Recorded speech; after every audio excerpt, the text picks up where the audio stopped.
ಅತ್ಯಾಚಾರ ಕೇಸ್ನಲ್ಲಿ ಜೀವಾವಧಿ ಶಿಕ್ಷೆಗೊಳಗಾಗಿ ಪರಪ್ಪನ ಅಗ್ರಹಾರ ಸೇರಿರೋ ಮಾಜಿ ಸಂಸದ ಪ್ರಜ್ವಲ್ ರೇವಣ್ಣಗೆ ರಾಜಾತಿಥ್ಯ ಸಿಗ್ತಾ ಇರೋದಕ್ಕೆ ಒಂದು ಸಾಕ್ಷಿ ಲಭ್ಯವಾಗಿದೆ.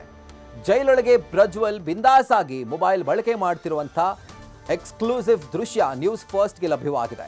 ವಿಐಪಿ ಸೆಲ್ನಲ್ಲಿ ನಿಂತು ಕಪ್ಪು ಕಲರ್ನ ಟೀ ಶರ್ಟ್ ಧರಿಸಿ ಪ್ರಜ್ವಲ್ ಮೊಬೈಲ್ನಲ್ಲಿ ಆರಾಮಾಗಿ ಮಾತನಾಡಿದ್ದಾರೆ.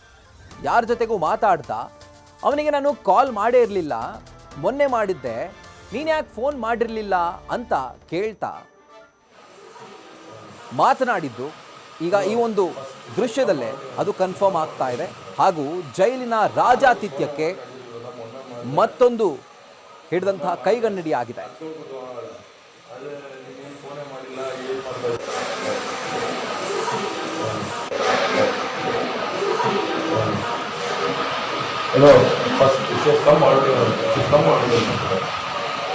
ನಾನು ಅವ್ರು ಫೋನ್ ಮಾಡೋಕ್ಕಾಗಿಲ್ಲ, ಮೊನ್ನೆ ಮಾಡಿದೆ ಹತ್ತು ಅದೇ ನೀನೇನು ಫೋನೇ ಮಾಡಿಲ್ಲ, ಏನು ಮಾಡ್ತಾ ಏನೋ ಫಸ್ಟ್ ಕಮ್ ಮಾಡಿದೆ ನಾನು ಅವ್ರು ಫೋನೇ ಮಾಡೋಕ್ಕಾಗಿಲ್ಲ, ಮೊನ್ನೆ ಮಾಡಿದೆ ಹತ್ತು ಅದೇ ನೀನೇನು ಫೋನೇ ಮಾಡಿಲ್ಲ, ಏನು ಮಾಡ್ತಾ ಇನ್ನು ಪ್ರಜ್ವಲ್ ರೇವಣ್ಣ ಸೆಲ್ನಲ್ಲಿ ಬೆಳಗ್ಗೆ ಸಿಸಿಬಿ ರೇಡ್ ವೇಳೆ ಪತ್ತೆಯಾದ ಮೊಬೈಲ್ ಹಾಗೂ ಪೆನ್ ಡ್ರೈವ್ನಲ್ಲಿ ಮತ್ತದೇ ಅಶ್ಲೀಲ ವಿಡಿಯೋಗಳು ಪತ್ತೆಯಾಗಿರೋ ಮಾಹಿತಿ ಲಭ್ಯವಾಗಿದೆ. ಅಲ್ಲದೆ ಪತ್ರಿಕೆಯಲ್ಲಿನ ಯುವತಿಯರ ಅಶ್ಲೀಲ ಫೋಟೋಗಳ ಕಟಿಂಗ್ಗಳು ಪತ್ತೆಯಾಗಿವೆ. ಈ ಹಿನ್ನೆಲೆಯಲ್ಲಿ ವಿಐಪಿ ಸೆಲ್ನಿಂದ ಸಾಮಾನ್ಯ ಸೆಲ್ಗೆ ಪ್ರಜ್ವಲ್ ರೇವಣ್ಣ ಅವರನ್ನ ಶಿಫ್ಟ್ ಮಾಡಲಾಗಿದೆ.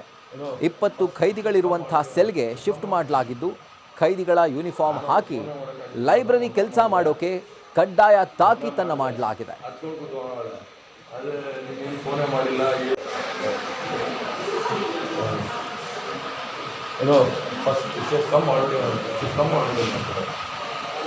ನಾನು ಅವ್ರು ಫೋನೇ ಮಾಡೋಕ್ಕಾಗಿಲ್ಲ, ಮೊನ್ನೆ ಮಾಡಿದೆ ಹತ್ತು ಅದೇ ನೀನೇನು ಫೋನೇ ಮಾಡಿಲ್ಲ, ಏನು ಮಾಡ್ತಾ ಇನ್ನು ಈ ಬಗ್ಗೆ ಪ್ರತಿಕ್ರಿಯಿಸೋಕೆ ಕೇಂದ್ರ ಸಚಿವ ಎಚ್.ಡಿ. ಕುಮಾರಸ್ವಾಮಿ ನಿರಾಕರಿಸಿದ್ದಾರೆ. ಇದು ನನಗೆ ಸಂಬಂಧ ಪಡದ ವಿಚಾರ, ನನಗೆ ಯಾಕೆ ಕೇಳ್ತಿದ್ದೀರಿ, ಇದು ರಾಜ್ಯದ ಗೃಹ ಇಲಾಖೆಗೆ ಸಂಬಂಧಪಟ್ಟಿದ್ದು ಅಂತ ಹೇಳಿದ್ದಾರೆ.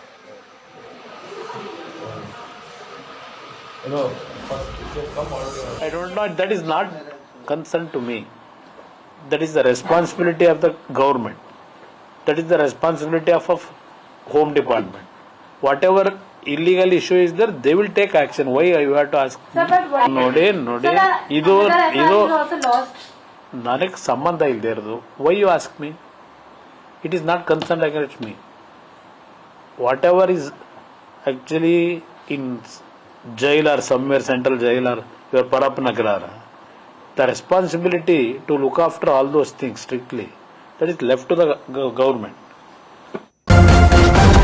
ನ್ಯೂಸ್ ಫಸ್ಟ್ ನಿರ್ಭೀತಿಯಿಂದ ನಿಮ್ಮ ಪರವಾಗಿ.